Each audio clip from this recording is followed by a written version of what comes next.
In the dim light, a vampire mother drenched in her own child's blood leaves her husband, Teo, utterly paralyzed. Horror grips his soul. How could she kill their own flesh and blood? Pure, murderous rage ignites within him. To end this nightmare, Teo prepares a final strike, desperately trying to hide the carnage from his brother. But fate is cruel. His brother enters, witnessing the crimson tragedy with eyes full of cold, dark disappointment. He warns Teo slaying the daughter of the prestigious Yu clan, even a monster, carries a devastating price. Trapped by duty, Teo pleads, trying to make his brother understand that her humanity had vanished long ago. The air thickens with betrayal. The family is now shattered by a truth too dark for any heart to bear. Smoke curls from his brother's lips. Silence won't save you now. Then, he asks the fatal question. Where is the boy? Teo trembles, whispering the gut-wrenching news. His brother remains unmoved, ordering him into the dreaded Iron Cave. Terror surges in Teo's eyes. He begs for mercy, but the hierarchy is absolute. The cave is his new coffin. Resistance is futile. His brother strikes, dragging him toward the darkness and forcing him into cold imprisonment. Elsewhere, Zhongyan stands alone. Exhausted and orphaned, she carries the crushing weight of 2 fresh graves. Her uncle offers shelter as the storm gathers, but she pushes him away, choosing her solitude over his pity. This house is her sanctuary. She refuses to leave, clutching the only memories she has left in the shadows. He departs, leaving her to the silence. She lights a cigarette, watching the smoke dance in the hollow room. Outside, the heavens break. Zhongyan remains still, her grief a quiet companion to the relentless, pouring rain. Does the sky weep because I cannot? She wonders if the universe is mourning the mother she truly lost. Every drop feels like an echo of her hidden pain. She glares at the rain, hating its hollow, rhythmic symphony.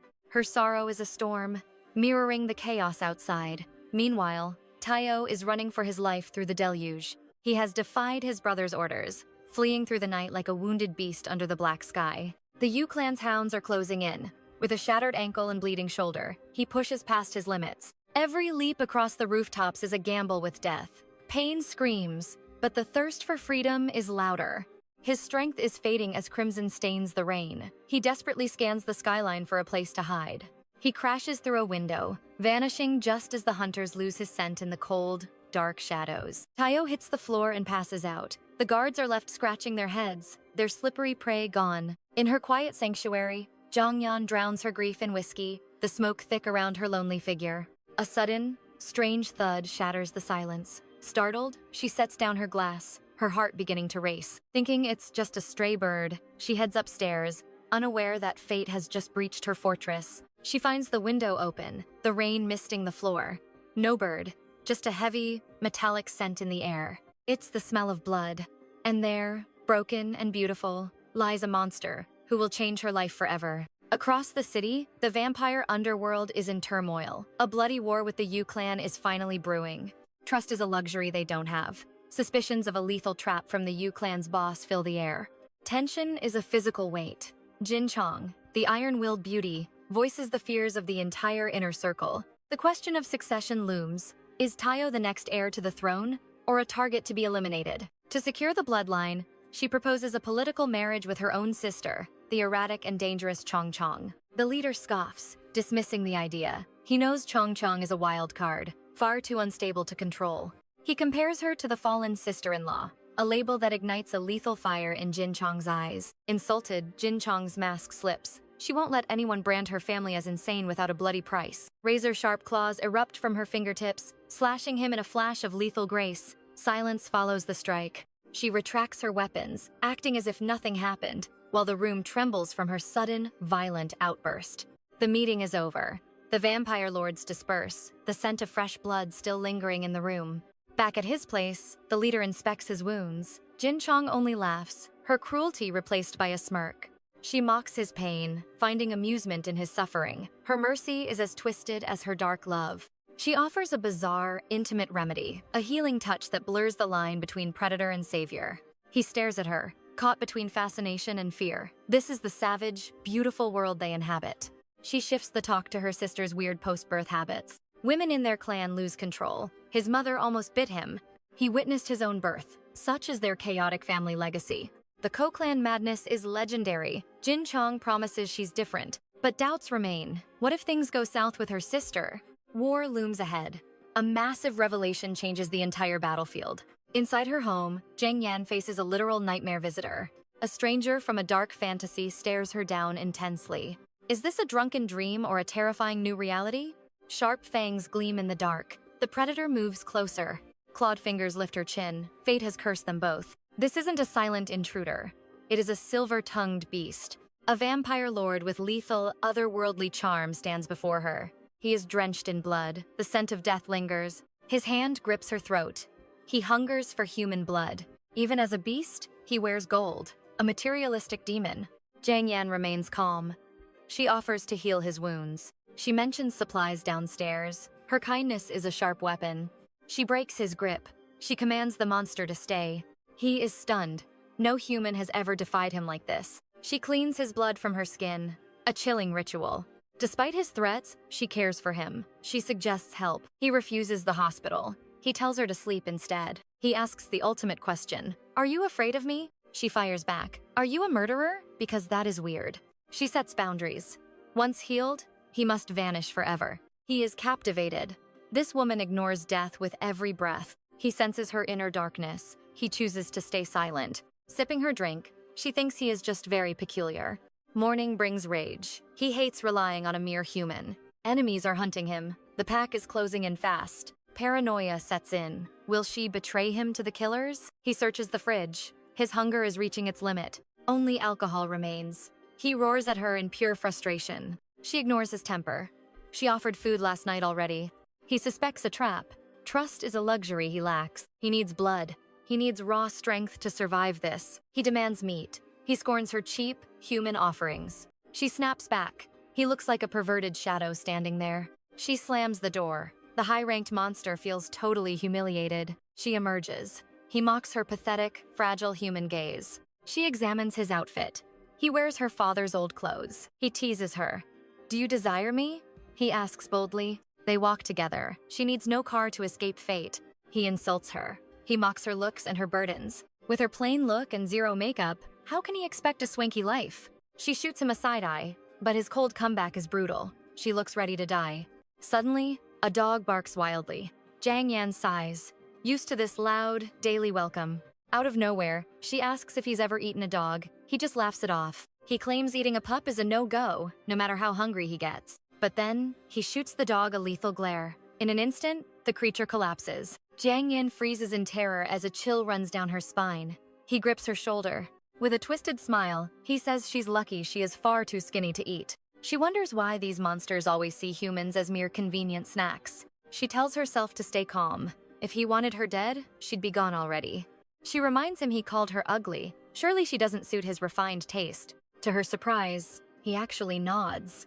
In her head, she realizes this monster is a fool. Kodo demands to know why she's so quiet. She doesn't hold back her bite. She fires back that it's because he won't stop spouting absolute nonsense. Must every girl smile for you? She asks, promptly hailing a taxi to escape. He screams at her for cutting him off while he was imparting his wisdom. They pile into the cab, but he's still yelling, trying to lay down the law. At their stop, he shamelessly swipes her wallet to pay the taxi fare. How did he even get it? As they step out, he suggests grabbing a bite. As they stroll, the crowd begins to whisper about his lethal, idol-like beauty. Is he a celebrity or a model? Jiang Yan ignores the fuss around him. Kodo suddenly grabs her hand, demanding she pick up the pace immediately. He's worried about standing out. He needs to hide and heal his wounds. All he wants is a simple meal, but his presence is anything but simple. His grip tightens like a vice. She demands he let go, as he's hurting her. Why eat with me? She wonders how her normal life became this chaotic nightmare. The city crowd is a blur. Paradoxically, this monster is her only link to reality. Her stomach growls. They finally reach a restaurant to satisfy his endless hunger. Kodo dives into the food like a beast, devouring everything in his path. 7 steaks and 3 bottles of wine later, Jiang Yan is completely stunned. Is he truly human? Mid-meal, he notices she isn't joining the frenzy. She admits it's been ages since she shared a meal with anyone. In a rare moment, he hands her a bun. Eat faster, he commands coldly. Just 1 bun? Despite his feast, she's strangely grateful for the shared moment. She pays the bill, contemplating whether she should actually thank this beast. She decides against it. After all, she's the one footing the entire bill. Outside, she asks if he's finally full. She's ready to leave him behind. But Kodo has other plans. He wants to hit the shops right now. Those clothes caught his eye. He doesn't care for choices or brands. Annoyed, she warns him to stop. She wants no part of his monstrous world. Should I kneel and thank you instead?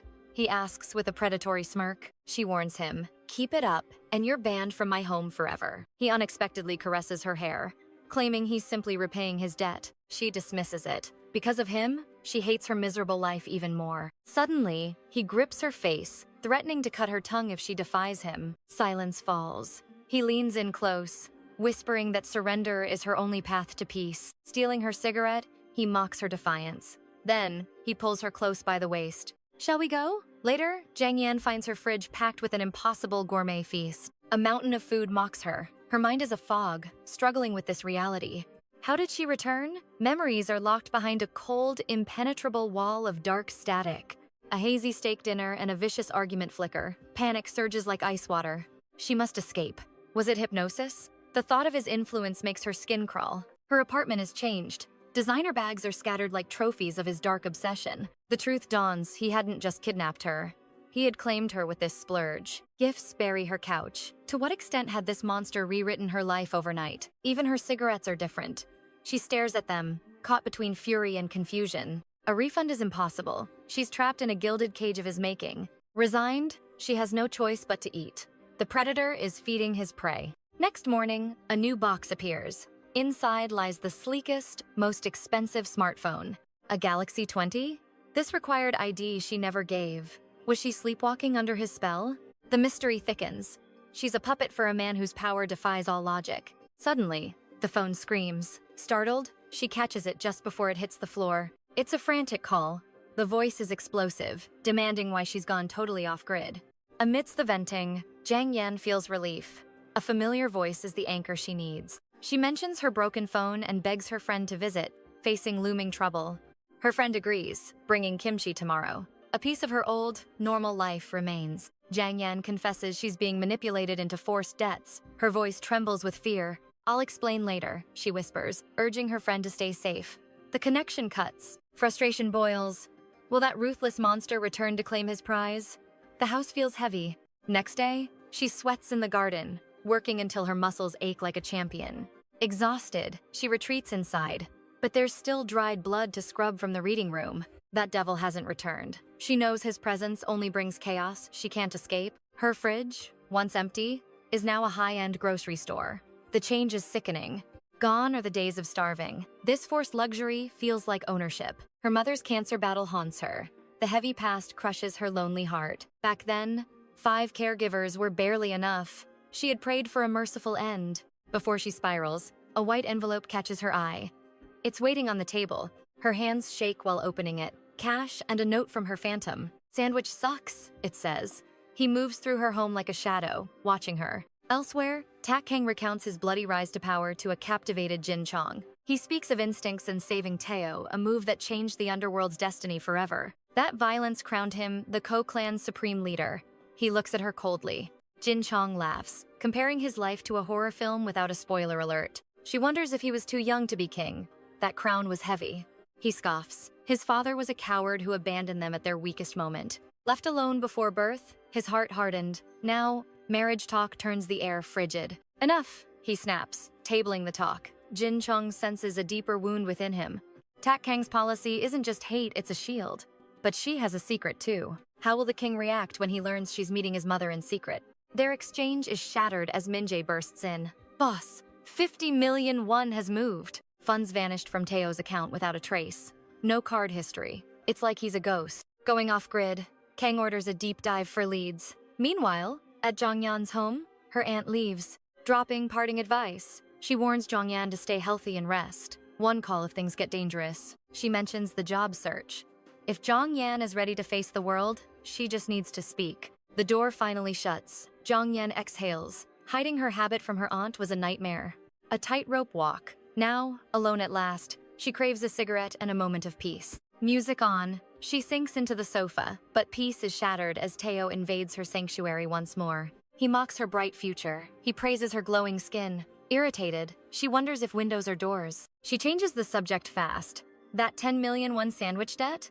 She hasn't forgotten a single coin. Teo shrugs. He left the cash for the luxury clothes and makeup he drained from her credit card. Jongyan insists on repayment, but Tae-oh drops a bombshell. He's planning to drop by for snacks constantly, treating her place like a private cafe. Jongyan freezes. Is this predator going to keep haunting her? Tae-oh laughs it off. He will return. But to her, a monster appearing uninvited is no laughing matter. It's a nightmare. Unexpectedly, Tae-oh praises her music. He admits this dark melody isn't his style, but his brother's. A mysterious brother? Jongyan is stunned. Tae-oh reveals he is the only family he has left. He mentions his brother smokes too. Then, the mood shifts. Tae-oh comments on the apartment's new look. Much better than the mess before. Jongyan tries to process his presence. Why is he here again?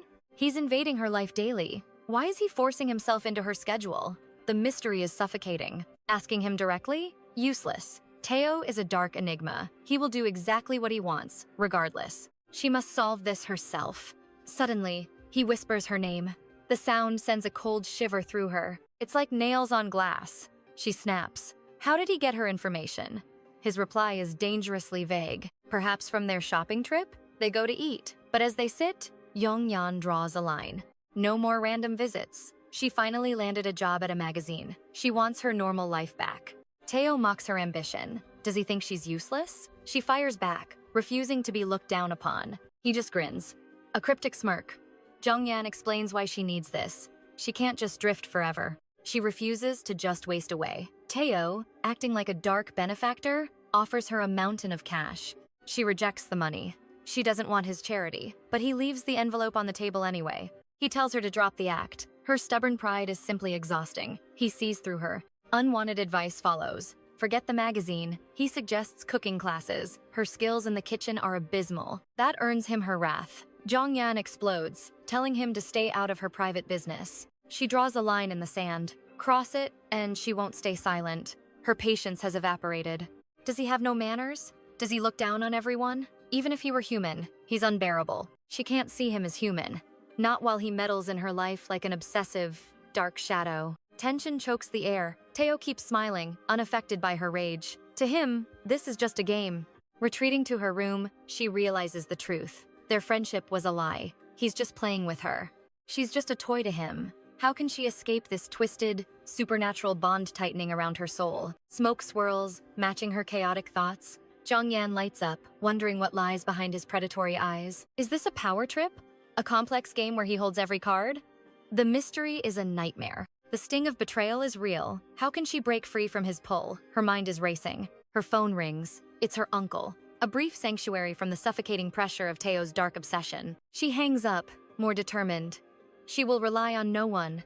This vow is her final shield. She calls for Tae-oh to demand his exit. Silence answers. An eerie stillness fills the room. Suspicion creeps in. She spots a dark, sticky patch on the floor. Someone was here. Someone dangerous. They're gone now. She starts searching, her heart pounding. The mystery has taken a sharp, lethal turn. She finds fresh blood. The intrigue deepens. Jongyan is left with only terrifying questions. Tension grips her heart as she ponders this dark omen. She realizes Tae-oh's presence is a curse. His true nature remains a chilling mystery. A cold shiver strikes her spine as she finds her pet cold and breathless. The bloody aftermath of Tae-oh's sudden wrath stains her home. His cruelty knows no bounds, leaving her soul trembling. Was this a punishment for her defiance? His dark whims are a cage she cannot escape, but she refuses to break under his mental torture. Her spirit blazes with a newfound, desperate resilience. Jongyan steps into the cold, carrying her heavy grief. A lonely burial becomes her first act of war. This is her silent protest against his tyranny. She sees through his ego, recognizing the monster within. He seeks total dominance over her fragile life. But as the earth covers her friend, a spark ignites. Her resolve turns to steel. She won't be his puppet. Meanwhile, Tae-oh lurks in a shadow-drenched lounge. The clinking of glass masks his predator's heartbeat. Amidst the crowd, he remains a solitary, dangerous king. A woman approaches, drawn to his lethal charm. Yet, his thoughts are far away, tethered to his prey. She worries her presence bothers him, but Tae-oh wears a mask of chilling, effortless grace. With a cold smile, he invites her away. It is a calculated move, another soul for his collection. As they depart, a sinister thrill pulses through him. He savors the image of Jongyan's despair. He imagines her weeping over the carnage he left. The predator relishes the fear of his captive. Her agony is his entertainment. A suffocating darkness begins to tighten around her fate. Desperate for normalcy, Zhang starts her new job. Hope and dread collide within her chest. During the interview, the air grows heavy. The theme is pets, and a dog cafe awaits her. Her mission is to capture the cafe's life through her lens, but her heart still bleeds from the recent tragedy. As they travel, her boss asks if she's nervous. Little do they know the trauma she hides. She hides her terror behind a fragile mask. A ghost of sorrow haunts her every word. At the cafe, the air is filled with joyful barking. But for Zhang, it feels like a trap. She works through the pain, focusing her camera. Every flash reminds her of the life she lost. Suddenly, a sharp bark shatters the peace. A series of events spirals out of control. A beast fueled by unnatural fury lunges at her. The world blurs into a nightmare of teeth and rage. Blood spills as the predator strikes. No one is fast enough to save her from the slaughter. Panic erupts as her lifeblood stains the floor. Zhang collapses, her strength fading into the abyss. As she bleeds, a terrifying thought takes root. Is this Tao's hand reaching out to crush her? Her mind drifts back to the monster in her home. As darkness takes her, she knows this was no accident. Was this a random strike? Or another move in his game? She wakes in a sterile, silent room. Her eyes flutter open to a world of white. Confusion clouds her mind as the pain returns. A sob breaks the silence as her aunt weeps. Her name is whispered like a desperate prayer. Every word is thick with agony and relief. Seeing her family, a wave of warmth washes over her. Their faces are carved with worry. She forces a faint smile, her voice a mere ghost of itself. Work doesn't matter, her uncle insists fiercely. The heavy bills have already been settled by a phantom. You must rest, his voice commands with love. But the shadows in her mind refuse to settle. Zhang tries to sit up, claiming she's fine. But her aunt's tears tell a different story. They curse the negligent owner and his excuses. They don't see the supernatural strings being pulled. She lies back, knowing the truth. The dog was just a tool. The real monster is at home. The vampire's shadow looms over her bed. She whispers a question about the man who saved her. Her uncle's memory is a blur of light and speed. A mysterious savior appeared like a bolt of lightning. She must find him and offer her thanks. A strange pull draws her toward this nameless hero. Though he vanished, she vows to return to the cafe. A spark of hope flickers in her dark world. She longs to see the face of her protector. In the quiet, she prepares for the next round of his game. Her spirit remains unbroken during her recovery, but the predator is still watching from the dark. As the dog owner apologizes, Zhang feels a new layer of dread settling over her soul. Every detail shared helps her assemble the terrifying puzzle of the man who invaded her destiny. Within the sterile hospital walls, she listens to a chilling account of that fateful, blood-chilling encounter. The owner recalls a stranger with lethal beauty, a man whose very presence felt like a curse. Even more disturbing was the reaction of his dog as this enigmatic predator stepped into view.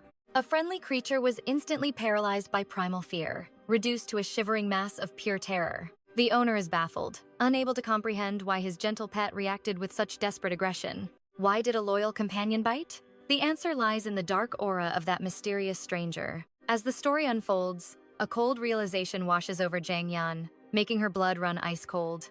The dots connect. This handsome devil is the very monster who violated her home that night. The air turns heavy with a supernatural weight as the mystery of his existence grows darker still. Caught between terror and a forbidden fascination, she longs to unmask this creature defying natural laws. Even a dog sensed his true nature. Later, in the car, a heavy silence hangs between relatives. Her aunt offers a safe haven, sensing the invisible shadows clinging to Zhang trembling spirit. Yet, she refuses, desperate to shield her loved ones from the darkness that now stalks her. A plea for safety follows just one call to prove the monsters haven't claimed her soul yet. At her doorstep, a box of food is a small comfort against the looming, inescapable nightmare ahead. Her aunt promises more, but Zhang can only offer a ghost of a smile in return. She remembers her mother's descent into darkness and fears the same fate is calling her name. Stepping inside, her heart stops. Dirty footprints mark the floor. The predator has returned to his prey. Trembling with dread, she follows the trail into the living room where the atmosphere feels suffocating. There sits Kodo, lounging like a king on her couch, complaining about her recent, elusive behavior. Memories of the dog cafe flash vividly. The trauma of his touch reignites a fire of terror. His presence is a violation, a ruthless intrusion into her life that leaves her gasping for air. Kodo sneers at her demands, his gaze lingering with a hunger that defies any human logic. He notes a strange scent in the air, a chilling detail that marks her as his chosen obsession. Despite her defiance, he mocks her weakness. his eyes gleaming with a dark, ancient, predatory amusement. Every word is a spark in a powder keg as the tension between them reaches a breaking point. Zhang Yan's frustration boils over. But how do you fight a monster who enjoys your suffering? This isn't just a confrontation. It's a psychological trap set by a devil in human skin. Their fates are now entwined by blood and shadows. Just as her aunt arrives at the gate, Taeho's curiosity is piqued by this new visitor, his questions probing into the girl's private, fragile world. He searches for a weakness, but Zhang Yan stands firm, guarding her family from his corrupting influence. She will not yield her secrets to this intruder, no matter how much his gaze burns. The game of cat and mouse intensifies, adding layers of danger to their forced, supernatural bond. As she opens the door, the air is thick with a secret that could destroy everything. Her aunt remains blissfully unaware of the demon lurking just inches away in the shadows. Zhang Yan pushes her away for her own protection, choosing to face the nightmare entirely alone. The stage is set for a dark romance where survival is the only prize worth winning. As her aunt leaves, a crushing loneliness descends, but there is no time for tears now. She must find a way to banish this menacing guest before the darkness swallows her whole.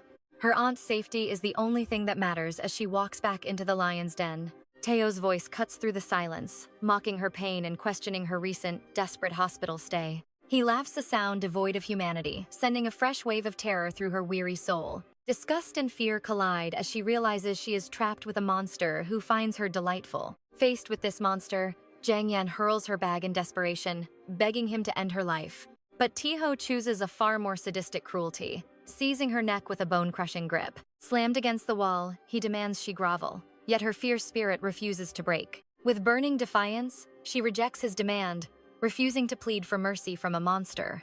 Taeho reveals his feral side, boasting of his noble Seo bloodline before baring his fangs. He sinks his teeth into Zhang Yan, marking her and intertwining their fates in blood. Suddenly, Ko Taeyang and Min-jae arrive, horrified to find Zhang Yan collapsed in the wreckage. Shaken by the sight of her broken body, Min-jae frantically asks what they should do next. Taeyang takes command, deciding they must transport her immediately to the main family estate. He calls the family doctor, Jinuk, reporting the dire situation with no time to waste. Dr. Jinuk is stunned to hear the chairman bid a woman, yet remains professional. Taeyang stays silent, his fierce loyalty to his brother acting as a shield for the truth. The doctor marvels at her willpower, noting she is barely hanging on through sheer soul. Min-jae vents his boiling frustration at Taeho for leaving such a devastating mess behind. Dr. Jinuk advises Taeyang to handle her with extreme care, acting as her sole protector. Taeyang nods solemnly, accepting the burden, while Min-jae thanks the doctor for his silence. Once alone, Taeyang sheds his jacket and settles in close to the fragile girl. Recalling the doctor's warning, he gently pulls her into a warm, protective embrace. He whispers comforting words, unable to hide his growing admiration for her incredible strength. In that quiet, heavy moment, he makes a silent vow to never leave her side. Later, Zhang Yan stirs awake to find Taeyang hovering dangerously close to her. He reassures her, but suddenly, a wave of supernatural pain causes her body to shiver. He holds her tight, urging her to stay calm as the transformation begins to take hold. He praises her resilience, but she looks up with hollow eyes, asking who he is. Taeyang promises to stay and guard her through this terrifying metamorphosis of her soul. Confusion clouds her mind as she struggles to understand this strange, dark new world. Sensing her weakness, Taeyang promises to explain everything once her strength finally returns. He takes her hand, offering his own energy to sustain her during the difficult transition. She wonders if he is her hero, managing to whisper her name before fainting again. As she thrashes in a nightmare, Taeyang gently pats her head to soothe her fever. She wakes feeling relieved the heat has broken, and Taeyang smiles at her recovery. He strokes her hair, but freezes when Zhang Yan reaches out to touch his face. Startled by the contact, she apologizes, convinced this beautiful man was only a dream. Panic sets in as she realizes her memory is a total blank regarding the attack. He introduces himself as Ko Taeyang, explaining how he brought her to his private home. Zhang Yan is paralyzed with shock to learn she has been unconscious for 10 days. Worried for her family, she learns Taeyang has already contacted her uncle to explain. He used her phone for her safety, urging her to rest while he prepares food. As he leaves, Zhang Yan feels a strange, magnetic pull whenever she looks at him. He teases her about being afraid, but she confesses she feels weirdly different around him. She demands to know his true identity, and he simply reaffirms he is Ko Taeyang. She asks for a cigarette, which he provides after checking if she likes his brand. He is surprised by her request, never expecting such a grit from a delicate girl. She asks if Taeho sent him, but he admits he found her while searching alone. When asked if she wished Taeho had saved her, she gives a firm, cold no. Taeho dismisses her trauma with a cold apology, leaving Yongyan desperate for the dark truth. She fears Taeho's rescue is just a manipulation, but Tae-kang vows to protect her from him. He promises safety within his walls, swearing that Taeho shall never touch her again. Tae-kang stays by Jongyan's side, his intense devotion hidden behind a busy, powerful facade. His pledge to remain until her painful metamorphosis is complete offers a strange, chilling comfort. She questions his loyalty while he's away, but the agonizing thirst returns the moment he leaves. Trembling with pain, she calls him, desperate to end this supernatural torment before she breaks. He asks if his shadow haunts her, or if she simply needs more distance from his presence. She hides her fear behind excuses about the bed, yet he sees right through her fragile mask. He demands the truth, his eyes filled with a predatory worry for the girl he's claiming.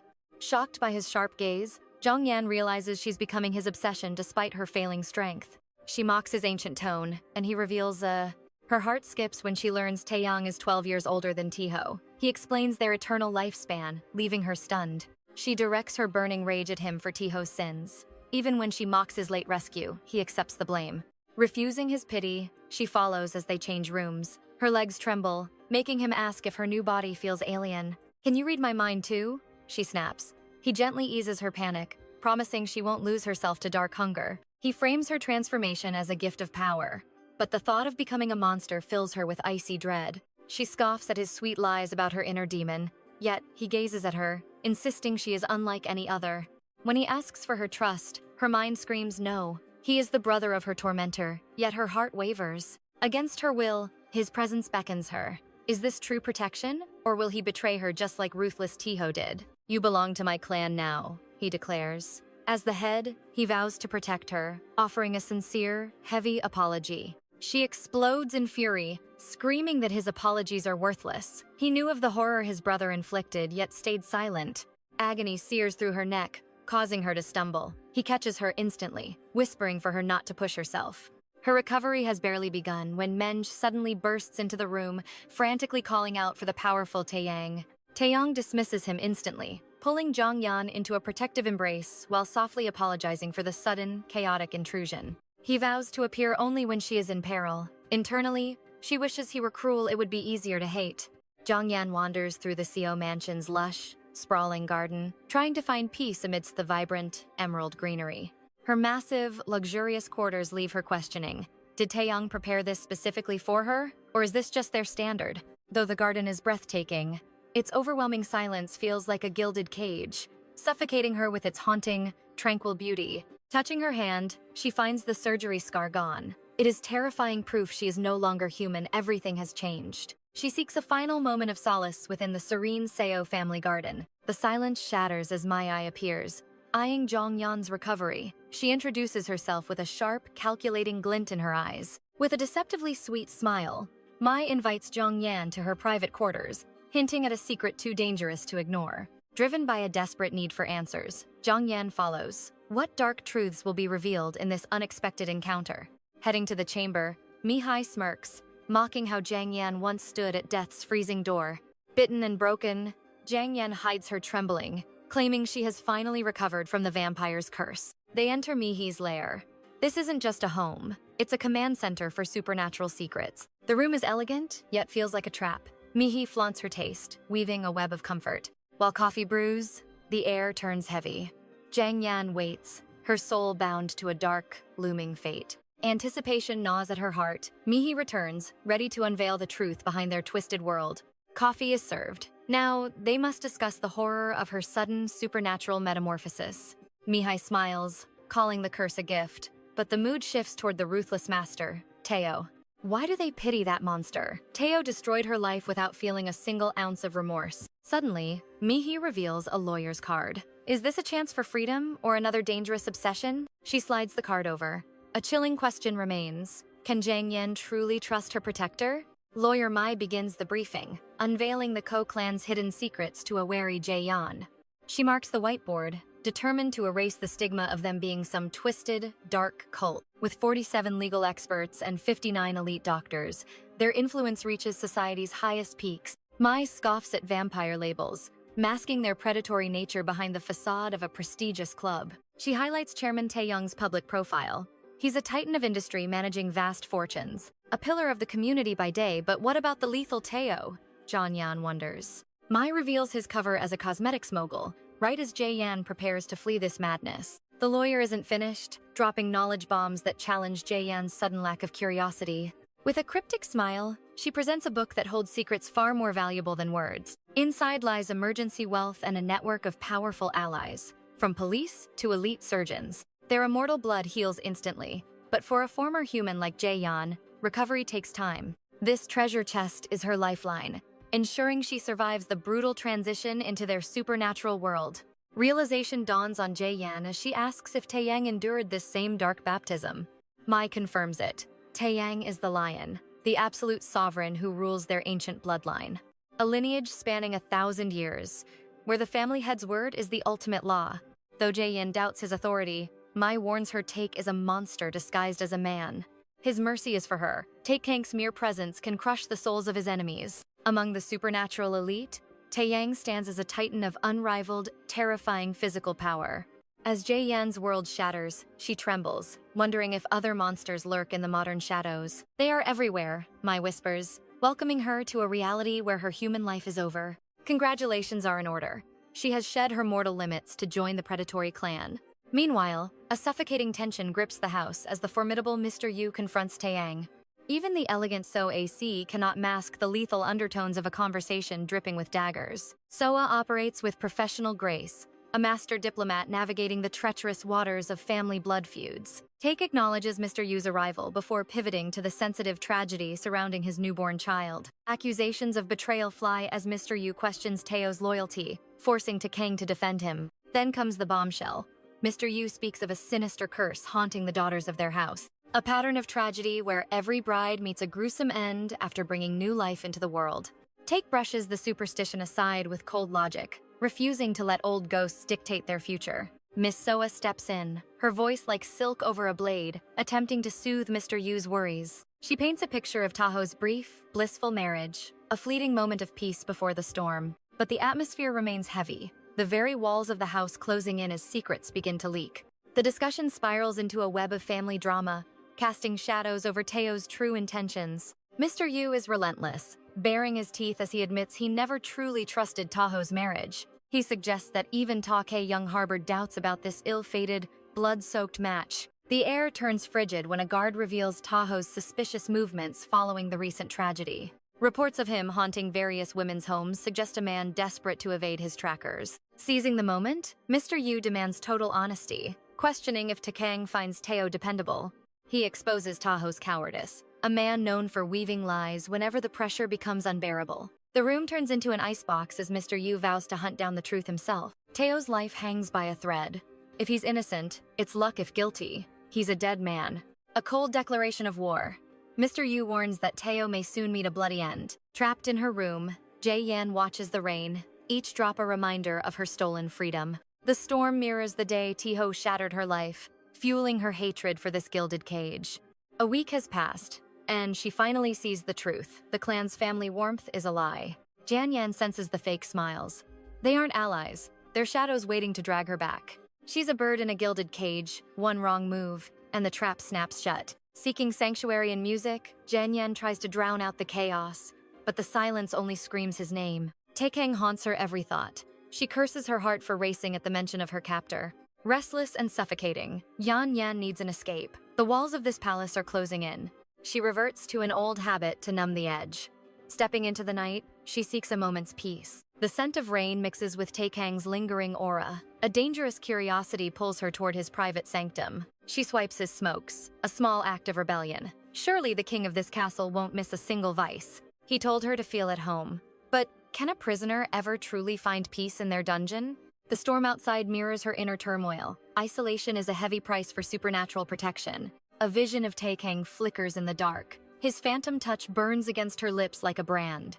She shatters the daydream with a surge of fury. Why does she crave the touch of the man she fears? The smoke clears, leaving only madness behind. Janyan wonders if she's finally lost her grip on reality. It's not love, it's a hallucination.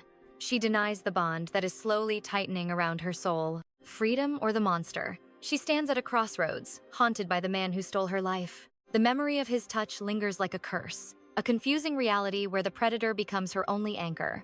In his cold office, Tae-kang dwells on the past. Shadows of 4 years ago still haunt his piercing eyes. A woman of lethal elegance sits across from him. Her charm is a weapon she wields with practiced grace. Flattery and flirtation fill the air. A dangerous game of cat and mouse begins between them. But Tae-kang is no fool for pretty words. He cuts through the pleasantries to find the hidden agenda. His cold gaze unnerves her. Why has the atmosphere suddenly turned so sharp and clinical? He sees the family influence she's trying to hide. A web of secrets begins to unravel in the silence. The tension is suffocating. Then, Tae-kang shatters the mask by calling her mother. Enter 𝒖💏🕋, the matriarch of the legendary young bloodline.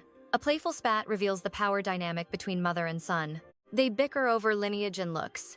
Tae-kang scoffs at the idea of being her mirror image. 𝒖💏🕋 won't be silenced. She invokes the ghosts of their terrifying ancestors to prove her point.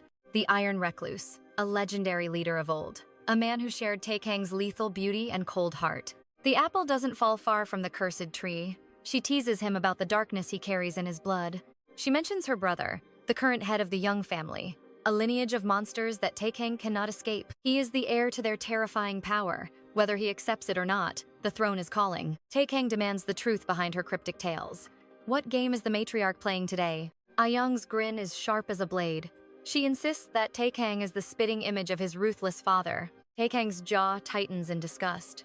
Being compared to that man is the ultimate insult to his pride. 𝒖💏🕋's hatred for Tae-yo overflows. She sees him as nothing more than a pathetic, hollow copy. A smile masks her venomous words. To her, he is irresponsible and utterly beneath their station. She jokes about visiting him, a cat playing with its prey. But Tae-kang isn't in the mood for her dark humor. He shuts her down with icy precision. State your business and leave, his eyes command. 𝒖💏𕋃 is insulted by his bluntness. How dare her own flesh and blood treat her like a stranger? She claims she missed him, but her eyes say otherwise. Tae-kang knows she didn't come for motherly affection. The truth finally drops. She knows about the human girl he dared to turn. A mother always knows her son's darkest secrets, especially when he brings a mortal into their world of shadows. She demands an introduction to the new bride, but Tae-kang's protection is a wall she cannot scale. She is mine, he declares. He won't let his family's darkness touch Janyen. 𝒖💏𕋃 slams her cup in a fit of rage. The human girl is a liability to their entire kind. But Tae-kang's vow is absolute. He will protect her, even if it means wiping her memory clean. 𝒖💏🕋's eyes narrow. Is the cold-blooded Taeyong actually falling for a mere human? He denies it instantly. The supernatural and human worlds don't mix. He claims she's just a tool, but destiny has other plans. Suddenly, 𝒖💏🕋 switches gears. She vows to find him a proper wife, someone worthy of his dark lineage. Taeyong is baffled. Who could it be? 𝒖💏🕋 smirks, suggesting the prestigious Lady Chong of the Jin family. Back in his chambers, Jongyan waits. She's sipping tea, unaware of the predator's gaze fixed upon her. She senses his heavy silence. Is something wrong? She wonders if she should retreat into the shadows. Taeyong snaps back to reality. The air between them crackles with a tension she can't yet name. Word reached him that she wishes to flee his castle. She nods, desperate to reclaim her normal life. Despite the warnings, Taeyong feels a strange possessiveness. This girl's walls are high, and she trusts no one. She's a fighter, stubborn and sharp. Yet, it's that very spirit that fuels his growing, dark obsession. He wants her loyalty. Did erasing her memories bind their fates or just deepen the supernatural curse? He suppresses his inner monster. He promises to let her go, offering a final chance at freedom. She feels a surge of relief. The nightmare is over, or so she thinks, asking to leave immediately. He agrees. A car will arrive by dawn. He's already woven a web of lies for her family. He told them she was recovering. They were hesitant, but his word is law in this world. Jongyan's heart thumps. What? She cries out. His sudden control over her life is chillingly absolute. He calms her, handing over his personal contact. If danger calls, he will be the one to answer. As he turns to leave, she stops him. A question about that night's bloodbath lingers on her lips. She thanks her savior, unaware of the beast before her. Taeyong freezes, his secrets nearly slipping away. He lies, crediting Taeo for the rescue. He warns her, the danger is still lurking in the darkness. Invoking his name will be her shield. As he departs, he wonders if their threads will ever untangle. A faint bond hums between them. A human girl and a ruthless vampire, bound by a hidden debt. Outside, Taeyoung's blood boils. Why can't he control this primal urge whenever she is near him? Is this affection or a sinister obsession? The line between protector and predator has finally blurred. The truth will eventually surface, but for now, the chaos in his heart is a storm he can't escape. Meanwhile, a vengeful shadow moves. Doo-woo, the family's fierce enforcer, is hunting for Taeyo's blood. He tracks his prey to a neon-lit club. Rage simmers in his veins, a countdown to absolute violence. He's practically snarling. Taeyo has crossed a line, and today, he will pay for every sin in blood. His mind drifts to Myung-hee, his cherished sister. She was the light in their cold, brutal world. Losing her was like losing his soul. That agonizing grief has now transformed into a lethal, cold fury. The Yu family protected their women like queens, and Myung-hee was the most precious jewel of all. The leader's bond with her was sacred. Now, only a void remains, fueled by a thirst for retribution. That horrific day haunts his every waking moment. He will make Taeyo suffer 1,000 deaths for her. Entering the club, he is a storm of vengeance. Every heartbeat screams for justice, every breath for blood. Each step closer to his target is a tribute to his fallen sister. His mission is fueled by hate. He is a man possessed. Myung-hee's cruel end has left a scar that will never, ever heal. Leaving the club, he feels a biting frustration. He couldn't unleash the monster within, not just yet. Evidence is needed first. The weight of his family's honor rests heavily upon his weary, vengeful shoulders. He shadows Taeyo through the city's veins. He's balancing a fragile peace against the urge to kill. A clan war looms on the horizon. He walks a razor's edge, hunting for the spark to ignite it. Like a bloodhound on a scent, he searches for a weakness. One slip, and the Yu clan will strike. He sharpens his killer instincts. He needs the truth to bring Taeyo down and finally find some peace. He reaches an old building, his nose wrinkling. The foul stench of the SEO family hangs in the air. That smell ignites his ancient hatred. His resolve hardens like steel. The hunt is reaching its climax. He senses a woman inside.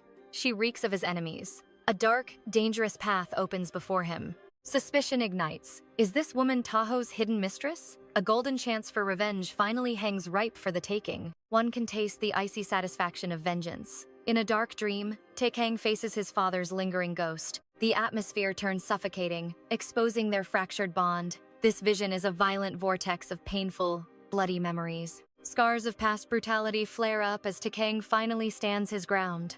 The air grows heavy with resentment. The weight of their tragic history is paralyzing. Tae-kang declares he won't carry the burden of Taho's sins. After the last leader's death, his words drip with poison.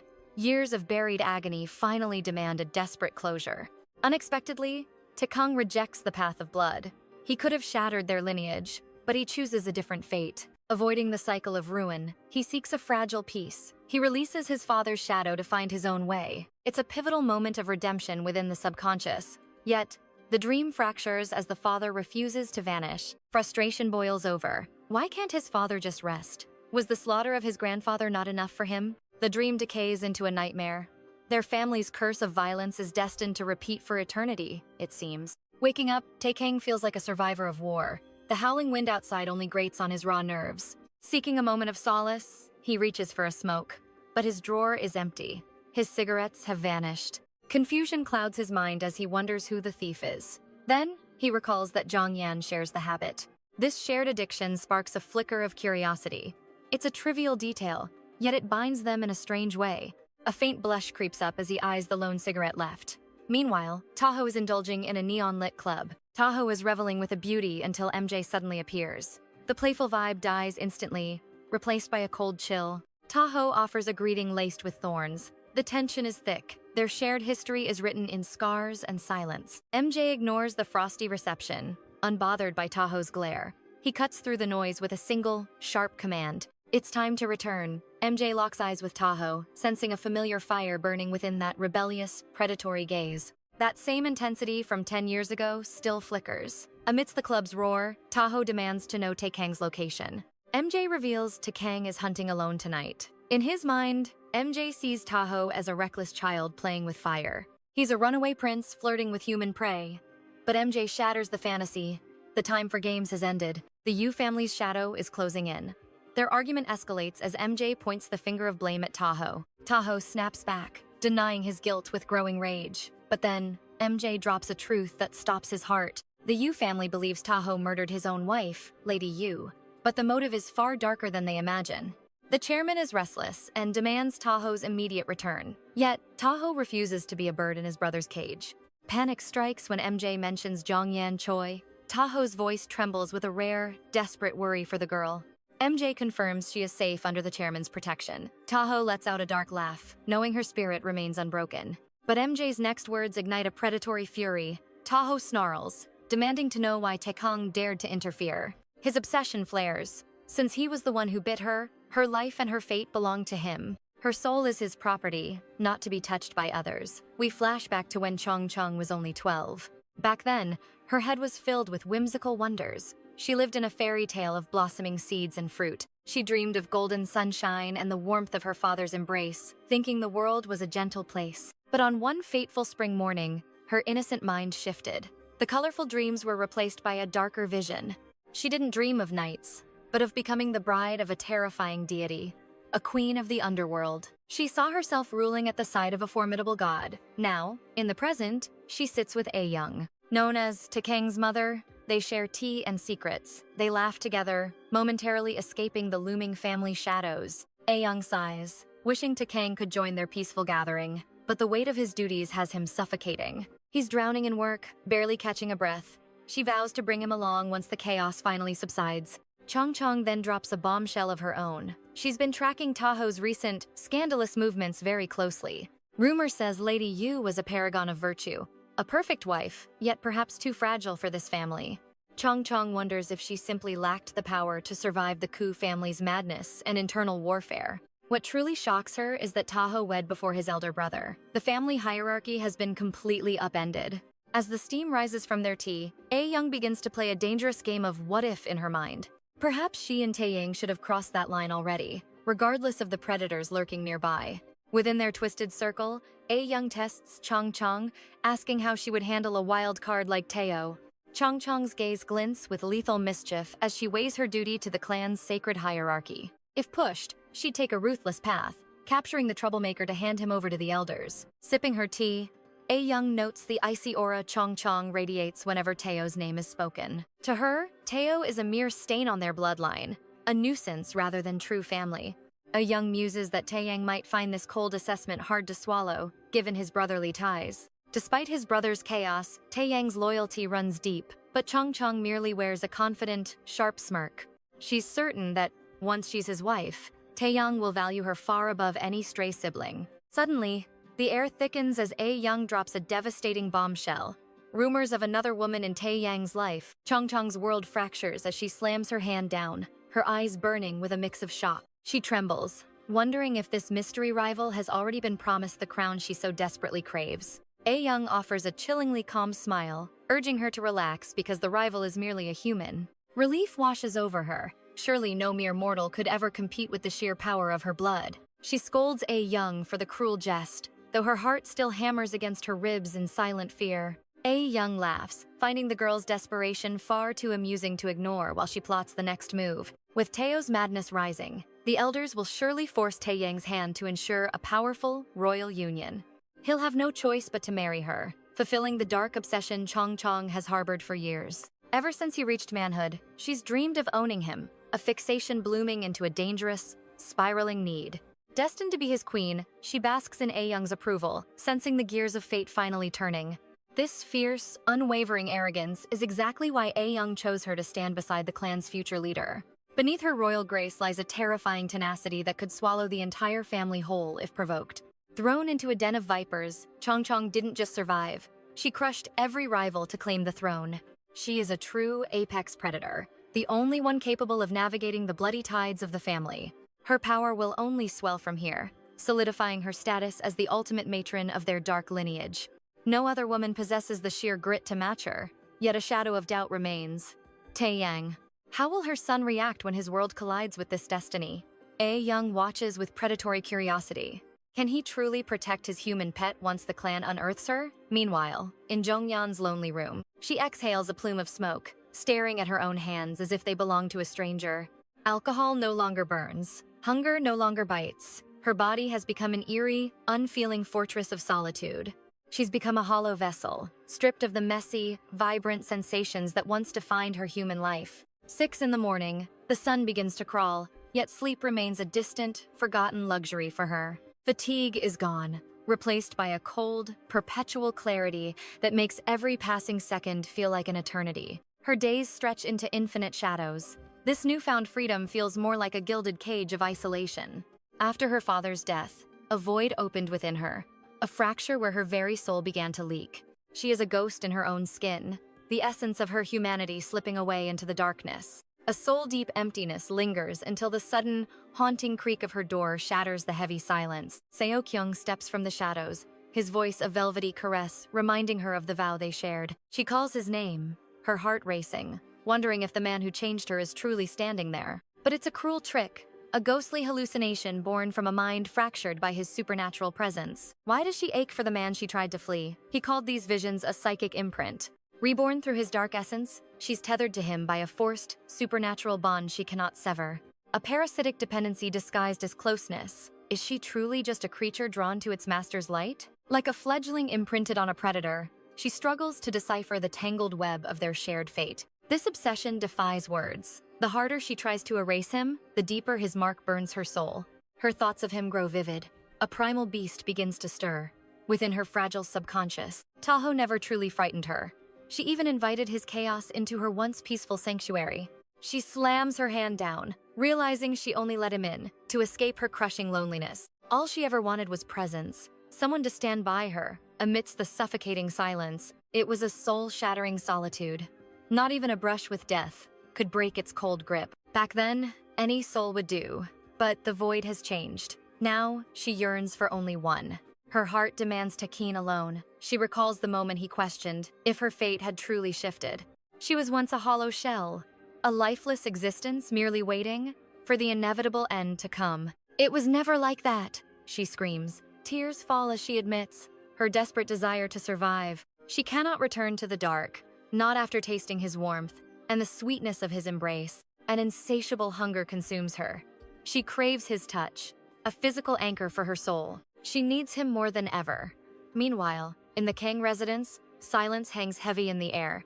Tae-Kang senses a strange pulse. Are these swirling emotions his own or Jongyan's bleeding through? Their supernatural bond tastes of sweetness. A dark smile forms as he senses her waiting. Days later, Jongyan visits family. Her cousin Swan is stunned by the sudden, radiant transformation. Swan calls for her mother immediately. She cannot believe the vibrant woman standing in their humble doorway. "You look breathtaking," Swan exclaims. Her mother rushes in, granted permission to see the miracle. Her aunt touches her face tenderly. The terror of the hospital finally fades into a distant memory. Life has returned to her eyes. Swan marvels at her skin, now as soft as fine silk. Gone is the rough, tired skin. A supernatural grace now flows, where exhaustion used to dwell. Her aunt laughs, scolding Swan gently. That roughness was the price of Jongyan's relentless sacrifice. Caring for the sick is grueling. She had carried that burden until her very spirit nearly broke. "How do you feel now?" Her aunt searches for any sign of the darkness that lingered. Jongyan dismisses the worry easily. She feels like a new person, fully recovered and thriving again. The doctors cleared her completely, but her aunt's concern lingers, like a shadow in the room. She demands the doctor's name. A second opinion is needed to ensure this miracle is real. A friend referred him. She lies. The name of her savior remains a secret in her heart. Her aunt gasps in pure disbelief. How could she trust a man whose name she doesn't know? "Move in with me," she threatens. Then she sighs in relief that a man reached out. "Who was he?" Jongyan asks. Her aunt reveals the truth. It was Mr. Tae-Kang. He acted as her silent guardian, informing the family and watching over her with intense, dark concern. "You must thank that gentleman." Her aunt insists he is a man of rare, noble character. Jongyan realizes the truth. Tae-Kang moved the world just to ensure her safety. He saved her from the abyss, giving her the chance to enjoy a normal, sunlit day. She heads out to start fresh, buying a used car to symbolize her brand new lease on life. The deal is finalized quickly, a purchase she never imagined making in her previous broken life. She sold everything for her mother, but the transmutation changed her entire world inside and out. Is she more beautiful now? It's more than just looks. Something ancient has awakened within. A lethal confidence now radiates from her every move. She has finally found her power. She feels she could conquer anything. No longer the girl who settled for just surviving seasons. Once, she was a gray shadow. No makeup, no luxury, just the cold winter of survival. The time for sulking is over. She will no longer wait for death to claim her soul. She will prove her strength. Yet, even now, thoughts of Taekang refuse to leave her. He can't hear me, she reasons. But the supernatural bond hums with a life of its own. A limited edition lighter catches her eye, instantly pulling her heart back to Taekang. Ignoring his endless collection, she grips the small gift tight. Staring at it, she realizes the painful truth. He isn't hers. Would this suffocating tension vanish if they were finally official? She selects a tape, Taekang's favorite melody filling the air. Determination flares. She must deliver this token of her heart. But reality hits. She's just another stray for him to protect.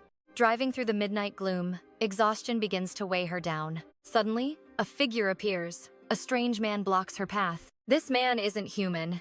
She grips the wheel, heart pounding wildly. Could Teo have sent this monster? She begs herself to breathe. He'd never do this. But when she looks, he's gone. Fear takes over. She must hide before that shadow returns. She lunges inside, slamming the lock against the encroaching dark. Surely, with Taekang's power, Teo wouldn't dare strike yet. Her blood runs cold. He's standing right there, watching her. It wasn't a hallucination. The predator has followed his prey home. He stands motionless, radiating a terrifying, bone-chilling pressure of death. Wait, could Taekang have sent a bodyguard for her?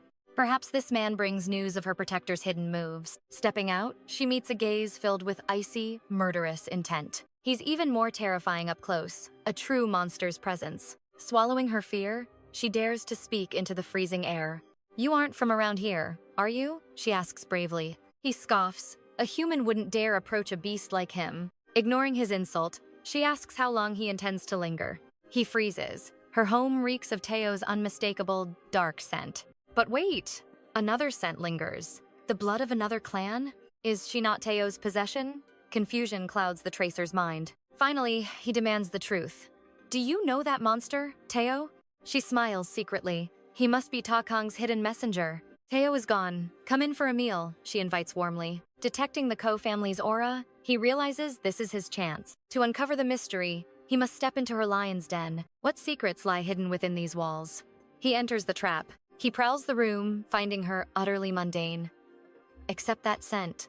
Activating his dark eye, the hidden truth begins to manifest. Visions flash, Teo's assault, and Taekang's violent protective intervention. It's clear now, Teo marked her as bait for his pursuers, using her to lure the Yu family tracers. What a ruthless move. She offers coffee, but he only cares about Teo's inevitable return. Her eyes burn with hatred. She truly despises the Vampire King. This is the perfect opportunity to catch the runaway monster. He turns to leave. She promises to signal if Teo appears. "I'll sense his filth long before you do," he growls. The door slams shut, leaving her alone with her haunting thoughts. Days bleed into a monotonous routine for Jiang Yan. At 5:30, she wakes, desperately clinging to a normal life. Cleaning and eating are merely chores she squeezes in. For lunch, she contemplates a simple bowl of cold noodles. Suddenly, the mysterious man sits across from her. Their shared meal is silent, until he suggests adding cold broth. She chuckles, teasing his inability to handle the heat of spicy food. Once finished, he leaves as abruptly as he arrived. 5 times a day, they perform this bizarre ritual, facing each other in silence, barely exchanging 10 words per encounter. Outside, he wonders why he remains trapped in this pattern. It leads nowhere. Then, Jiang Yan steps out, breaking his thoughts. She casually mentions heading to the department store, asking if he needs anything. Her voice is light, despite the darkness following her. He declines, and with a simple nod, she disappears. Alone with his thoughts, a chilling realization takes hold of him. Is she merely the perfect bait to lure Teo out? She seems strangely immune to Teo's sinister supernatural influence. Jiang Yan isn't heartless, just deeply scarred. A woman starved for love, battling a depression that threatens to swallow her. To him, she is another tragic soul ensnared by Teo's twisted games. A victim mirroring the fate of the poor Mai Young. A fierce protective instinct awakens within him. He must ensure she suffers no more at the hands of those monsters. He warns her that smoking is a slow poison. She brushes him off, asking if he's becoming a nagging husband already. He urges her to leave, hiding his concern. Later, while driving, she catches her reflection and a shadow of doubt flickers. Will she ever find contentment in this tired face? Years spent caring for her mother alone left her hollow and drained. It felt like being trapped in a suffocating, pitch-black tunnel. Hitting rock bottom, her life seemed defined by an endless, agonizing despair. But now, things are different. Meeting Taeyoung feels like a miracle she didn't deserve, but deeply needed to survive. At the store, a receptionist greets her with exciting news. The item she's been waiting for is finally back in stock. It's a gift, she explains, her heart racing. She's certain he will find it useful. Perhaps he will even like it. Deep down, Jang Yan prays he cherishes it. In these bleak, dreary days, he is the only light she has left. A rare smile softens her features at the thought of him. She longs to be his solace, his tiny spark of hope. Her eyes catch the shimmer of a necklace in a display case. She pauses, wondering if Taeyoung would admire such a piece. She quickly kills the thought. A necklace like that would never suit a broken woman like her. It would look awkward. Yet, before she knows it, the purchase is made. Why did she buy it? She doesn't even have a plan. When will she even see him again to give him this? With a weary sigh, she wanders into a quiet cafe. Taking a seat, she stares at the lighter intended for Taeyoung. Will he find it strange? Will he see her feelings? She tries to convince herself it's a normal gift, but the fear of him discovering her true obsession makes her chest tighten. Why am I so pathetic? She mutters, burying her face. The weight of her secret feelings feels heavy and suffocating. Suddenly, the atmosphere shifts. A voice enters the room, a voice that echoes from her darkest, blood-stained nightmares. It's a sound she can never forget, no matter how she tries. Her hands begin to tremble with pure terror. The man pulls out a chair, a sinister smirk on his lips. He expresses shock at their meeting, noting her beauty. Her coffee cup shatters on the floor, splashing her. Hearing Teo's voice feels like a cold blade against her throat again. She stands, her eyes blazing with defiance. After the hell he put her through, she owes him nothing but her hatred. "Get out!" she screams, her voice echoing. But Taeho only leans in, inhaling the sweet, citrusy scent of her skin. He smiles, realizing the change is complete. The vampire's mark has taken hold. She is finally transformed.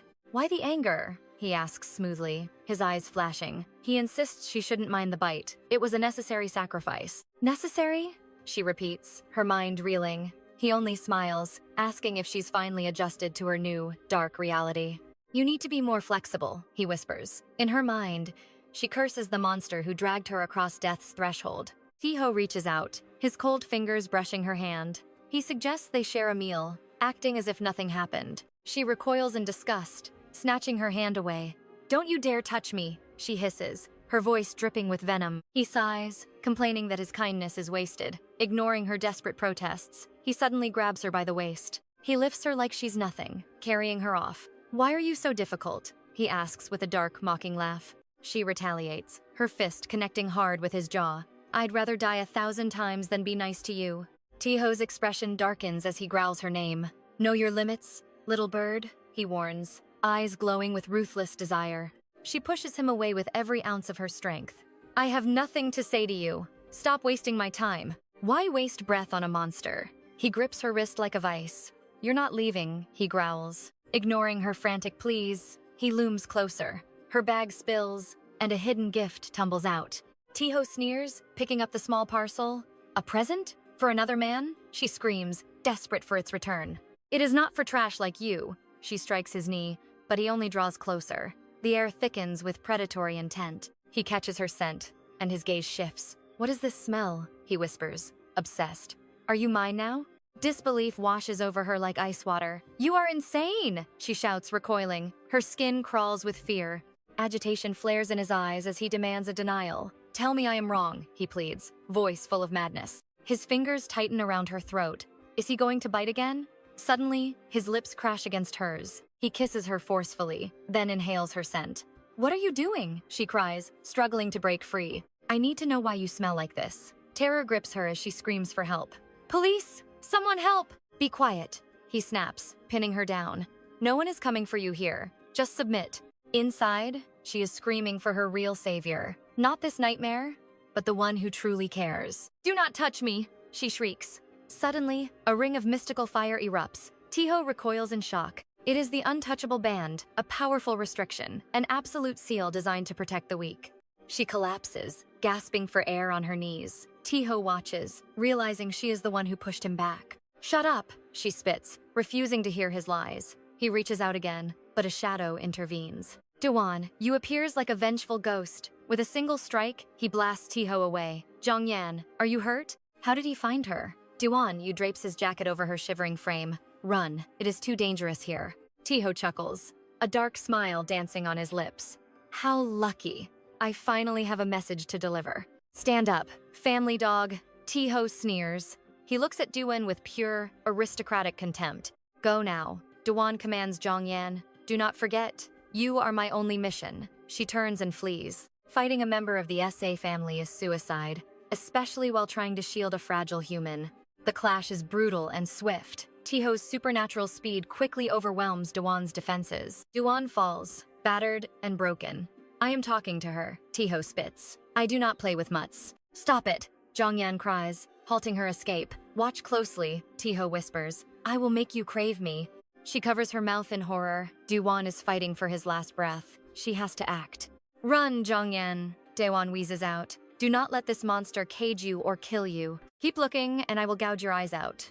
Taeho's bloodlust is reaching a boiling point. Jongyan's screams echo through the night.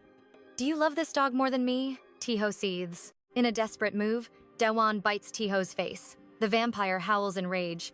Jongyan grabs a heavy stone.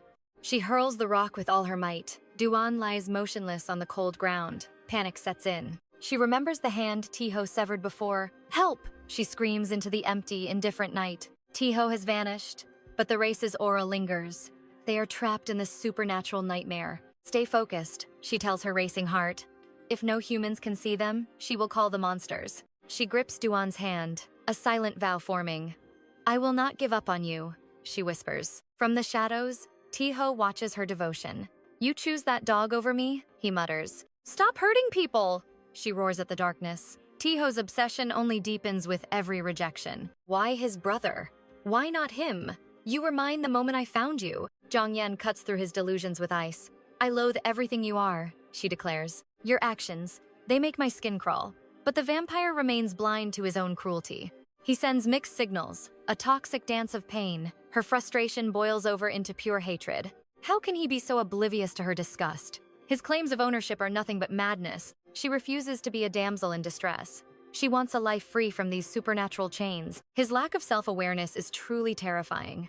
Will he ever understand the depths of her pain? A member of the U group barks orders. "To the 10th floor, everyone." The meeting begins. Yu corners Jongyan, demanding her true identity, while she wonders if he too belongs to the race. She begs him to save Day One, but he pushes her aside, cold hands pressing against Dawon's unmoving chest. The damage is permanent. His hand is lost, but he still draws breath as Yu's gaze turns sharp. He demands answers. She explains how Day One risked everything to keep her from death's door. As the stretcher moves, she catches Myung, his eyes offering a weak smile before the darkness returns. Peace is shattered as a rough hand seizes her throat, ending the moment in sudden violence. "She is Taeho's plaything," the man shouts as the room turns cold with murderous intent. The crowd closes in, demanding blood for blood as the family's rage threatens to swallow her whole. Fear paralyzes her as a sharp nail grazes her cheek, promising a future of endless agony. He mocks her, calling her a mere human, a fragile toy who must learn to obey. But the tables turn in a flash of red as a sudden scream pierces the heavy atmosphere. The attacker collapses, clutching a bloody stump as his hand is torn apart by unseen force. Jongyan falls, trembling on the ground, staring in horror at her fallen tormentor. Then a voice rings out, familiar and commanding, as Tae-Kang appears, like a shadow in the light. Relief washes over her. She runs to him, and he catches her, pulling her into his orbit. "Are you hurt?" he asks, as she frantically whispers that Taeho has finally returned. Tae-Kang takes charge, ordering the guard to protect her, prioritizing her safety amidst the rising chaos. Yu finally realizes the mistake he made. She isn't Taeho's. She belongs to a far greater power. Tae-Kang's eyes flash, reminding them of the respect he always showed, even to his bitter enemies. But that patience is gone, as he demands absolute accountability for the disrespect shown today. The hierarchy is clear, and the price for touching his woman must be paid in full. Exhaling a cloud of smoke, he suggests wounds that heal slowly, leaving scars that never fade. Taeho is safe for now, but his hands have touched an innocent girl, crossing a line of no return. Yu sneers, calling her a human pet, but her connection to Taekang makes her a deadly target. Her mind is a storm, longing for a normal life, yet bound by duty to her mother's memory. She wanted her own path, but fate collided with a monster named Kodo. Now she's trapped, no longer purely human. His bite has marked her as something supernatural. She wakes up screaming from a nightmare of losing everyone, even the mother she already lost. Panic clouds her vision until Mihi arrives, offering cool water to soothe her trembling soul. Drinking greedily, she searches for comfort as Mihi watches, with deep concern in her eyes. She sinks back down, exhausted by the transformation, as her friend asks if she needs more rest. She dreams of Taekang, the pillow feeling like his strong arms, wrapping her in dark protection. She must give him the gift, but the world is spinning, and her belongings are nowhere to be found. Panic flares. She lost her bag, but Mihi points to a small satchel nearby. Stunned, she asks how Mihi knew. "I can smell you on it," comes the chilling reply. The truth settles in, even Mihi understands the power and senses of the vampire race. Is it because she has been near Taekang? Zhongyan wonders. If his scent has stained her soul. Her life is a roller coaster, through heaven and hell, but seeing him makes the nightmare worth it. Being a monster is okay, if she can just breathe in the scent of the man who marked her. Taekang enters, his voice deep and heavy, noting that she hasn't fully recovered yet. He offers food, but she hides her face, pride clashing with her growing obsession. "Don't hide from me," he says, lighting a cigarette. "After all, we had a date." Trembling, she offers him the gift, begging him to take it, while refusing to meet his gaze. He unwraps the lighter, surprised by her gesture, promising to cherish this unexpected token. Then he reaches out, revealing the necklace, the one she bought, returning what truly belongs to her. He firmly fastens the necklace despite her protests, his gaze burning with a dark, possessive intensity. Since they have traded tokens, he claims it is only fair. Deep down, she realizes his presence is her only sanctuary. In this cruel world, this monster is the only one who grants her peace. If it is Taekang, she will endure anything. To her, humanity is gone and everyone is a predator. If loving him means embracing the darkness, she is ready. Their lips meet in a soul-binding kiss. Later at work, the employees whisper about the president's terrifyingly radiant mood. The cold tyrant has never looked this satisfied. His rare smile makes him look even more dangerously alluring today. Secretary Min-jae eavesdrops, shocked. Is this really the same cold-blooded ruler? Inside the Ko-1 Prime headquarters, where humans are the minority, a lethal ban on pheromones usually keeps supernatural instincts strictly under control. This ironclad rule protects the president from unwanted bloodlust. Yet, Min-jae senses the atmosphere has shifted completely. It is as if the restrictive laws have vanished. As he nears the office, a strange, heavy warmth fills the hallway. The air feels unnervingly calm. Mai appears, noting the sweet, intoxicating scent of pheromones leaking from the room. She credits his joy to this scent. Min-jae eyes her fancy dress, questioning if she is finally going on a date. She dreams of eternal bliss for their leader, but Min-jae scoffs, fearing the chaos this sudden happiness might bring. He would take drastic steps before trusting this peace. He checks if Zhongyan is safe at the manor alone. He warns her to guard against the Jean family's shadows. If they find Zhongyan, blood will surely spill. He dreads the moment the high-born vampire bride encounters their president's hidden human obsession. That collision would be fatal. Lady Chong Chong is forbidden from entering, yet Mai secretly wishes for a confrontation just to see the world burn. She wants to witness the president's legendary wrath firsthand. Min-jae remains horrified by the thought of such an explosion. Inside, Taekang enjoys a quiet smoke, mesmerized by the gift Zhongyan gave him, a small token of her affection. It is more than just a lighter, it is proof of their bond. But the heavy silence is broken when Min-jae enters. Lost in thought, Taekang demands the reports immediately. Startled, Min-jae fumbles, dropping the files in his nervous haste. He asks how to handle the Jean family's pushy daughter. Her demands are becoming impossible for the clan to ignore. Taekang promises a cold, ruthless solution. Then, his tone drops as he asks for news on the fugitive Teo. Teo disappeared into the shadows after the last bloody skirmish. Taekang's eyes narrow, the hunt must end now. An injured beast is most dangerous. They must find him before his desperation ignites a full-scale supernatural war. To prevent a massacre, Min-jae suggests a political alliance. He urges the president to marry into the powerful Jean family. Their bloodline is thinning, and they crave Tae-Kang's raw power. It is the perfect strategic move for their survival. This union would crush the brewing rebellion from the Yu family and unite their fractured, predator race once and for all. It is a path to total dominance. But Tae-Kang scoffs, utterly disgusted by the idea of being a political puppet. Internal civil war is already brewing within the Ko family. Adding a political marriage would only add fuel to the fire. Such an alliance would put the clan elders in the crosshairs of their enemies. The risk is simply too high. If a Jin family heir is born, Tae-Kang's mother would seize total control, purging anyone who stands in her way. Tae-Yo would be cast aside like trash. Tae-Kang knows the stakes, but his heart belongs to someone far more human. He has zero interest in their games. Back at the manor, a maid notices Jongyan's lonely, drifting gaze. She suggests a shopping trip to the newly reopened mall, but Jongyan's thoughts are trapped by memories of Tae-Yo. The staff tries to comfort her, urging her to find some joy in her gilded cage. Jongyan hesitates. She promises to consider it. Her heart aches for Tae-Kang's return, and she asks when he will be home. Since Mai-yi is gone, the maid suggests checking with the subordinates. Jongyan asks for the third assistant instead. Kang Jae enters with a respectful bow. He has heard the rumors that the president's special guest wants to go out. He offers to escort her immediately.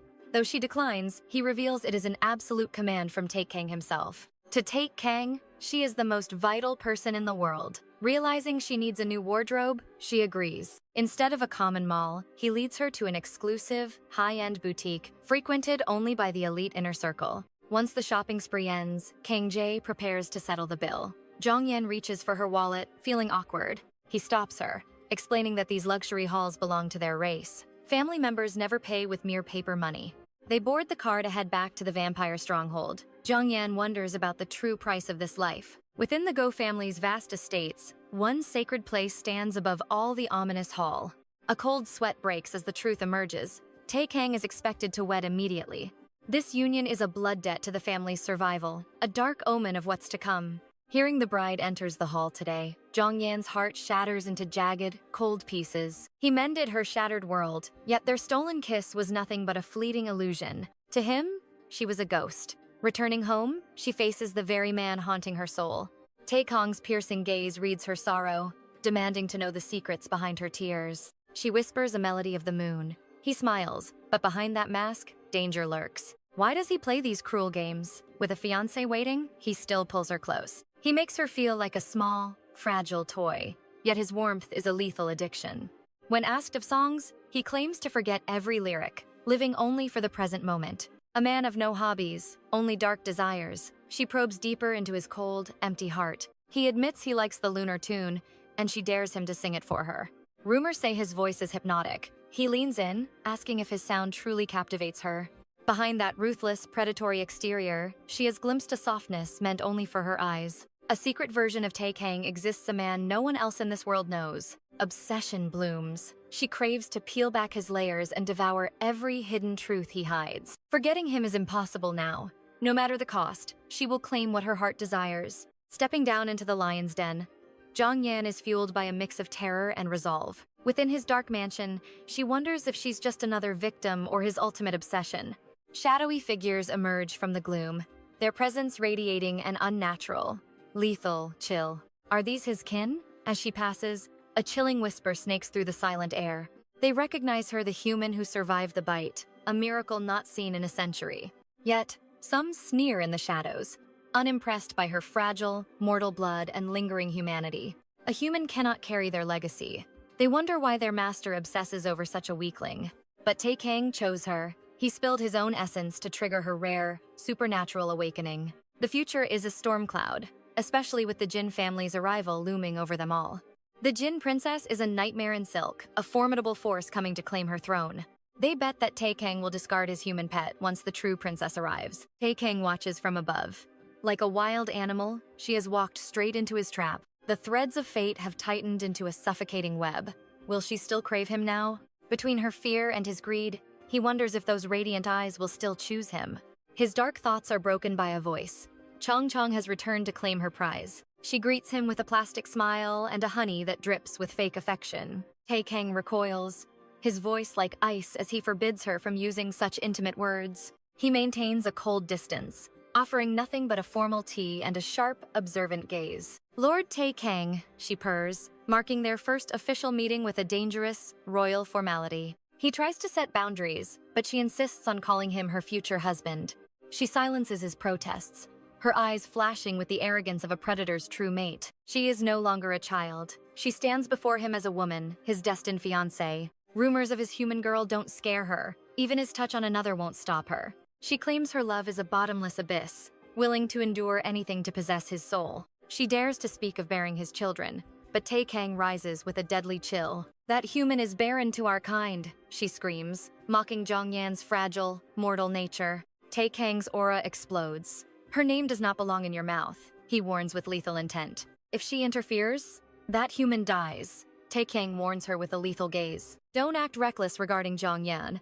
I haven't granted you that right yet. Rights? I have nothing, she retorts. Tae-kyung only values her as a friend. You're only here as a favor to your brother, he states coldly. You're no child, he asserts. She begs him for a royal blood heir. Trained to control her madness, she clashes with his ironclad will. I've proposed countless times, she screams, fueled by her dark obsession. I won't leave until a worthy bride appears. No human is enough. That girl cannot be yours. Meanwhile, MJ receives a frantic, urgent call. A Jean noble has arrived, just as Master Teo makes his entrance. The Lord is trapped. Managing the mistress is becoming a deadly game. Kodo's arrival adds chaos. Worse, Master Tahoe has collapsed from the poison. Nerve damage! The poison is spreading. MJ asks for Mai, but nothing. A date? MJ's heart sinks. He orders a swift, desperate move now. Sedate Tahoe with morphine. Get him to the secret villa in Seoul. Bring the Jean girl to the house. We must locate Jongyan. Don't let the mistress and Jongyan meet. It would be fatal. What's that noise? Jongyan asks. Her maid scouts the mansion's shadows. Hide here. For 5 days, Jongyan has lived like his ghost. It's not about being a wife. It's about hiding her human scent. She's scrubbing away her existence, leaving zero trace of her presence. Every footprint is erased. This sacred home is for a true queen. She's a shadow, lost in Tae-kang's absence and her own fragile fate. A human body has limits. She feels like a side character in hell. Be patient, the maid soothes. A noble guest is being received now. A Jean family lady has arrived. Here, take these cookies to calm. I'm not hungry, Jongyan sighs. The mansion feels dangerously crowded tonight. High security for his mother's kin. The air feels heavy with power. Guards are everywhere. The maid offers cake to distract her from fear. It's delicious, Jongyan murmurs, trapped in this golden, silent cage. The maid leaves. Alone, Jongyan feels the weight of her danger. His favorite song plays, but their bond remains a lethal, dark trap. Folding shirts won't make her his. She's an outsider to his world. She lingers in his bed, haunted by songs and his cold scent. He has a fiancé. Her status is nothing. She smokes in silence. Why do I mimic him? Suddenly, a strange sound shatters the quiet. Who's there? She freezes as Kodo appears, piercing her secret sanctuary. Find him, MJ screams. Where is the madam hiding that Jean girl? They're inside, the guard stammers. Jongyan is hidden in his room. This is madness, MJ growls. Kodo always seeks trouble during a crisis. Trouble follows him. Inside the room, Jongyan stares at him. Pity washes over her. He reaches out, gripping her hand with desperation. The arrogant beast is broken, smelling of blood and bitter medicine now. She feels a pang of sorrow. His vulnerability is terrifyingly human tonight. She meant to fight him, but the maniac won't let her hate. Even as his strength fades, the predator's gaze remains lethal. Suddenly, Teo collapses. MJ watches from the shadows. MJ approaches cautiously, seeking entry. He notices Teo's iron grip on Jang Yen and asks if she's distressed. Jang Yen admits her discomfort with a heavy sigh. MJ moves to pry Teo's fingers from her trembling hand. A sickening snap reveals Teo's broken finger. MJ promises rapid recovery, checking if Jang Yen is injured herself. She confesses the strain is heavy but refuses to blame him. MJ's teeth grit in pure, unadulterated frustration. This disaster was unplanned. MJ never imagined Teo would resort to morphine-fueled madness just to keep her. Jang Yen questions his slow healing. Why is this immortal monster struggling to mend his shattered physical form? MJ reveals the Yu family used lethal venom. He vows to handle Teo, urging her to find sanctuary. Alone, Jang Yen breathes. With the beast finally neutralized, she believes she can reclaim her stolen freedom. A sudden rhythmic clicking of heels echoes. The door swings open. and Chong gracefully glides in. "So you're the one," Chong sneers, a common girl who snared Taeyo's heart. "You smell utterly foreign." The atmosphere turns icy as Chong looms over. Jong Yen remains silent, unaware of this elegant intruder. Chong claims her throne. She is Taeyo's promised fiancé, fully aware of the girl's favored status. She mocks Jang Yen, labeling her a mere plaything. "What spell did you cast on him?" she demands. Jang Yen denies everything. He came to her, a predator, stalking prey. Chong's eyes flash with fury. "Liar!" the noblewoman hisses. She refuses to believe this girl is anything but a calculating, low-born temptress. Seeing Taeyo vulnerable beside her is a knife to her pride. Chong finds Jang Yen's innocence utterly repulsive. As the clan's future matriarch, she dictates the rules. A mistress must know her place beneath the shadows. She treats Jang Yen like a servant. A concubine's only duty is to soothe the master's heart silently. Jang Yen snaps back. Why should she bow to a woman she doesn't even know or respect? Chong insists this is Jang Yen's destiny. She must accept being a vessel for Taeyo's dark desires. "Serve him well," she commands, turning to leave. "We will settle this after the blood-soaked ceremony." Outside, Chong's mask shatters. Her blood boils. Seeing them together was a soul-crushing public humiliation. To be forced into that room was an insult. The pride of a noblewoman is being trampled. She mourns the sanctity of Korean bloodlines. Adultery is a sin, yet she must endure this disgrace. Is this the price of loving Taeyo? Her dignity is being sacrificed on the altar of his obsession. Back inside, Jang Yen's mind spirals. Is she a lover or a slave? The dark truth suffocates her. Rage explodes through her veins. Her body trembles as she slams her fist against the cold, hard wood. Reaching for a cigarette, her hands shake. She needs to numb the chaos before her heart completely breaks. Suddenly, Taeyo's hand clamps down. Jang Yen gasps. "Do you want that woman dead?" he whispers darkly. He offers her blood as a gift. She retorts that he is the first one she'd kill. "Get your filthy hands off me," she screams. Taeyo's expression shifts, a dangerous glint returning to his eyes. He reminds her he's in this broken state for her. He needs her like a starving man needs breath. "I think I've fallen for you," he confesses. Jang Yen's world stops. "Shut up," she hisses, trembling. The confession feels like an insult. Being loved by a monster makes her feel like a pathetic beggar. Taeyo won't stop. "I love you," he repeats, the obsession dripping from every word. She demands absolute silence. He apologizes, but his eyes tell a different story. This twisted, burning agony, he finally calls it love. He begs her to flee with him. Why stay here as a plaything? Leave this gilded cage behind. He mocks the idea of her becoming a concubine. "Forget this place," he urges, his voice a seductive poison. MJ bursts in, ending the tension. He eyes Taeyo's sudden recovery with cold, calculating suspicion and annoyance. MJ orders him away. "Stop harassing our guest," he commands. Taeyo scowls, his possessive aura flaring up. Taeyo claims their talk is vital. Jang Yen cuts him off. "I have nothing left for you." She blames him for her ruined life. "I have no reason to exist in your shadow anymore." MJ warns of the patriarch's wrath. Taeyo reaches out again, desperate. "Come with me," he pleads. She rips her hand away. "I'd rather die in the streets than live a single second with you." Before his brother, she tells him to rot alone. MJ blocks her path, preventing her from escaping. She spits out her loathing for Taeyo. Before he can react, MJ cuts in with chilling authority. Addressing him as the little boss, MJ apologizes for the intrusion as guards drag a struggling Taeyo away. MJ warns him to stop hunting Yongyan, ordering him to wait 2 hours for the president's return. Shadows of doubt haunt her mind. After what everyone said, she fears his rejection is finally inevitable. She dreads being discarded for the family legacy. The crushing weight of her destiny begins to sink in. Without Tae-kang, she feels like a monster. MJ asks about her things while Taeyo screams her name. Taeyo demands a final word, but MJ coldly refuses, vowing to take Jongyan far from him. He warns that the Yu clan's venom still burns in Taeyo's veins. One wrong move, and he'll turn forever. To avoid becoming a mindless zombie, he must obey the staff and take his medicine now. Taeyo glares at Jongyan, promising to find her the moment his strength and hunger return. She vows to kill him if he dares show up. Soon, she is fleeing the mansion with MJ. Inside the car, she bids a final farewell. MJ assures her their fated paths will cross again soon. Suddenly, Ayang's voice cuts through the air. Jongyan freezes. Who is this woman demanding answers? MJ tries to explain, but Ayang snaps. She won't tolerate a mere human being called his girlfriend. Ayang sneers in disbelief. Has her son truly fallen for such a lowly, fragile human daughter? MJ whispers the truth. This is Ayang, the president's biological mother. The very air turns cold. Unimpressed, 𝒂💏 mocks her. The girl looks even more disappointing than the dark rumors suggested.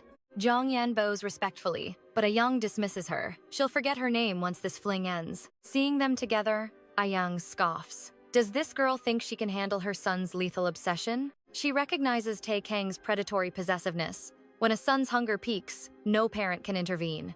MJ begs her to stop, but 𝒂💏 ignores him, insisting on joining Jongyan's silent journey. After a suffocating silence, 𝒂💏 breaks the ice. She asks for the girl's age, searching for secrets. "I'm 28, Jongyan replies.